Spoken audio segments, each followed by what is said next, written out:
We're here with the Atlanta HSCC coordinator along with the HSCC instructors. So could each of you just go through and give your name and tell us what you teach our kids? My name is Andre Barnes. I am one of the lead instructors here in the classroom. I'm Cynthia Lemon. I work mostly in the area of database queries and helping them get ready for the questions. Afternoon, my name is Wesley Williams. I'm the director for the program.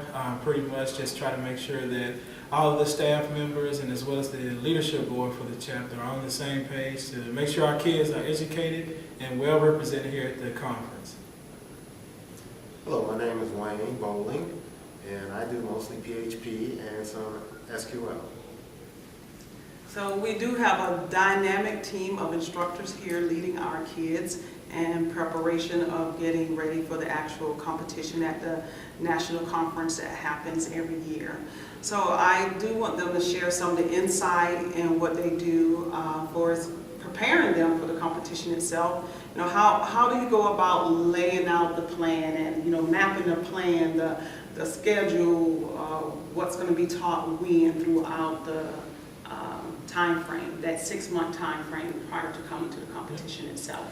Well, we do a lot of our preparation before we start the program. Generally, our program starts up in January, so we like to meet sometime around December or November to lay out the plan. And then we try to solicit volunteers to come in and help us out.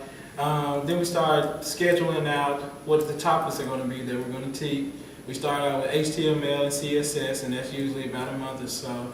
And then we get into the hard-hitting part of the program, which is PHP and SQL. And then from there, maybe about 4 months within the program, we start to collaborate more as a team to see who are we going to select to be on our national team. And that's assuming that we don't pick a regional team, which we did this year. And we also went to the South Carolina regional and came in first place at that. And that was because we all collaborated and worked together on that. And then from there, we picked our national team. So it's really more of 8 months instead of 6 months that the whole process and plan leads up to. Okay. So as you're going through on Saturdays and instructing the kids, what are some of the frustrating pieces that you go through on those Saturdays? Anyone want to share any of that? I think it just kind of depends on trying to keep the kids focused, trying to keep them confident in their work. There are obviously some weeks that are harder than others, specifically as we kind of get closer to competition. The kids are looking to kind of outperform other kids and actually make the national team. And so earlier on, it's more HTML, it's more CSS, but as they get through the program, it starts to become a little bit more difficulty as they get into PHP and also MySQL. So once you start seeing the kids, you get over the frustration piece, they start picking up and they're getting more focused. What tends to go through your mind then once you see them getting it? Do you get excited or joy? What is going through your mind then? That's definitely inspirational to see how rapidly they pick things up and how enthusiastic they are.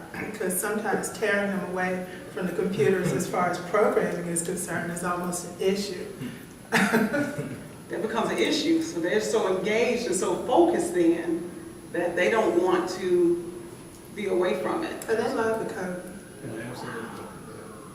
It's wonderful when you see that they get it. It's like a light goes off in their head, and you see that it brings something back to you. It tells you that you've been successful at getting the material across to them.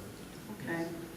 So I know that we said that this is on Saturdays. I know you all spend, 3.5 hours every Saturday for 6 months, really 8 months, like Wes stated. But it doesn't stop there. I want a lot of people to know and understand that, yes, first the classroom instruction itself is 3.5 hours. But beyond that, tell me, what else are you all doing with the kids? It's not just that block of time. So you want to share some insight on, what else happens after that 3.5 hours each Saturday? Well, it's always trying to come up with something that you hope will engage them and help them grow. One of the early things was kind of pulling in additional example databases for them to work with and having them kind of come up with a lot of more complicated queries, joining multiple tables together, and just trying to find alternate sources of information, websites that may be a little bit more entertaining or challenging for them. Yep. And that's really, on Saturdays, like you said, that's really not just enough time to be able to get down to the nitty-gritty with the hard stuff. So a lot of times during the week, we have things set up for them. Matter of fact, Impact Church has been so gracious to allow our students to be interns at their church, working with Andre, who's the technical director for Impact. The kids come up there at least 2 or 3 times during the week to intern, and that time allows them to learn more about programming from the professional side. So we teach them to get them ready for competition, but they also see the professional side of being able to intern with the company and learn and also get paid as well. Right.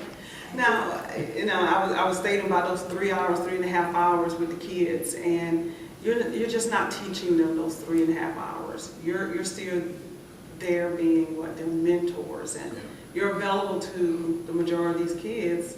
I want to say almost like 24/7. So you just don't stop it there in that classroom on Saturday. So give us some insight on some of the things that the kids may come back and talk with you about or ask for your opinion and insight. Because I know it's not just the program in itself, because I know you're available 24/7 for them for that, asking and answering questions or clarifying anything they may have misinterpreted or going down the wrong way with solving a problem.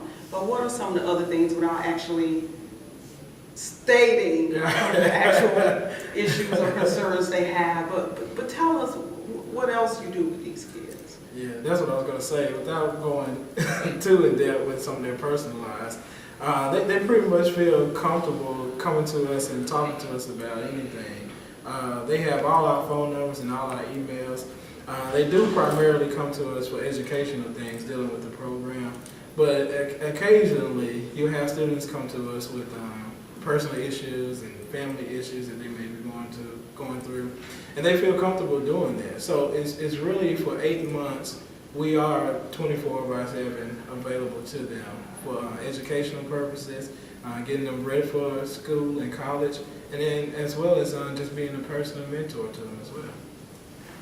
So as you just heard Coach West say here, it just doesn't stop with teaching them the different development tools, programming tools they need to educate themselves, but also educating them on life and getting them through different problems and issues with their personal lives. So they're the full package here, totally mentoring, educating and mentoring. So how does that affect you and your lives? Do you see it as an enrichment, or how do you look at this whole program with your dedication? Because I know you all are so dedicated. Some of you have come back year after year. Just give me some of your thoughts. I want each one of you to tell me. Give me your thoughts. How does it make you feel? What makes you come back every year? For me personally, I think it's just a joy to see the students grow, whether it's personally, whether it's through the program, just as a programmer. For me, it's a joy just to kind of see them become more mature, not only as students, but just as young men, just as young women, and so that part is great for me. To me, it's just kind of a personal joy working with the kids. I've been in and out of working with youth groups for probably over 20 years, and it's just always wonderful, especially with the kind of educational crisis that's going on in our country with respect to STEM education, and trying to nudge a couple more people into the area and hope that they stay inspired. And maybe they can look at me and say, well, that could be a really long career and you can still enjoy it after bunches of years. Bunches. I like that. I think I feel the same way as Cynthia and Dre do. I was actually a student in this program back in 2001. And the people that took time to help me out to make sure that I got my life on the right track, to go to college and to go on and get a job and start my career, I see that doing a full circle. So now I'm able to give back to these students like someone did for me. And that means so much. I mean, I hear people say that all the time, but to be able to personally experience being able to take these students out of their comfort zone, living in their city, and take them out of town to a national conference, being able to pay for things that they want, dinners, rides, and going to the mall. Somebody did that for me, and it's a great joy to be able to do that for someone else. And that really keeps getting me out of the bed year after year, coming back and doing it. Yeah, it's like they were saying, I enjoy working with kids. I work with kids all my adult life.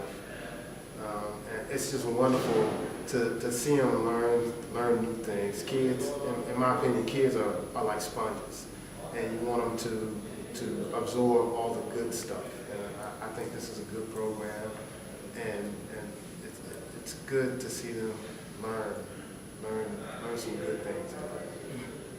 That's great, that's awesome. So do you all take these kids as your extended family? Take them on as, these are your own kids and they're just an extension of your family itself?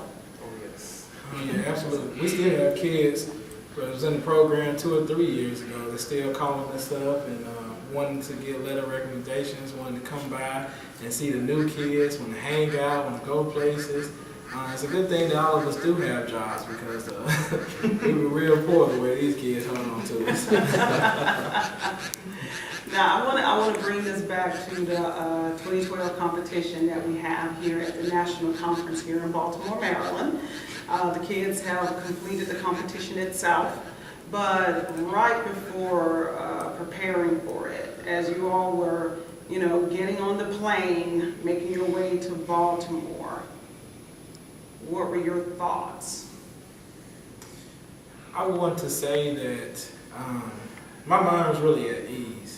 And I'm going to say this, and I'm going to boast it, and I'm going to be proud to say it. Oh, let's wait.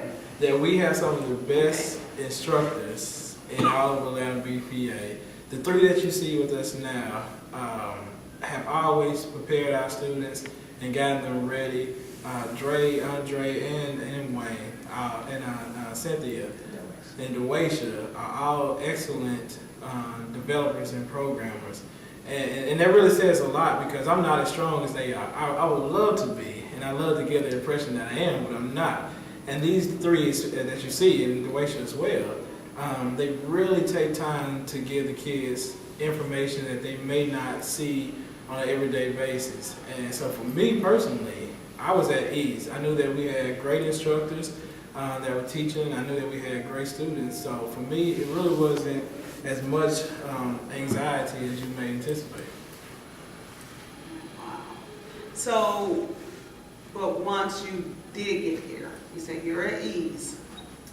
So the night before the competition begins, before the written and oral, what are you telling the kids in prep for the written and oral the night before? What's the strategy and plan? I think the strategy is just, again, trying to keep them focused, trying to keep them calm so that they're not nervous. I think as an instructor personally, there are some nerves that are kind of running through your body because you've worked with the kids the whole year. You've talked to them, you kind of put the team together and say, all right, you know what, here it is. While there's some responsibility, I think, on your part as an instructor, there's also some responsibility on the team to work as a team to kind of get the job done. So, here at competition, you're kind of coaching them up, getting them ready for the questions, reviewing the night before, and then also for the programming portion, you're also reviewing, kind of brushing up on some loose ends.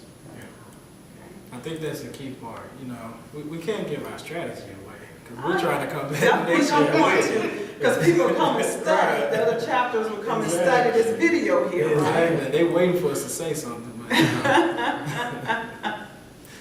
But, Okay, so, today is Saturday. It is the day after the actual competition itself, so we're just going to wait to hear who won. And I know our motto this year is what? YOA. Year of Atlanta. YOA. And we've already had one of our students to kind of kick off that YOA with Alan Warner winning the Eli Lilly $2,500 scholarship. So Atlanta has already put that winning foot forward. And then tonight we'll find out, how well they did in the competition. That's right. Any final words or anything you would like to say to anyone who's watching this video? If there's parents or sponsors out there, anything each of you would like to say? So if you're in the Atlanta area, this is one of the programs that you want to make sure that your child or children are a part of. We have an excellent team of instructors, an excellent team of volunteers, and I want to personally thank Wayne, Cynthia, Andre, Dewasia, Don, as well as Kiki, who couldn't be here with us, for all the hard work and time that they put into the program this year. This is an excellent program, not only for those that want to be technically inclined, but those that just that need to mentor and want to grow professionally as well as personally. This is an excellent program to be a part of.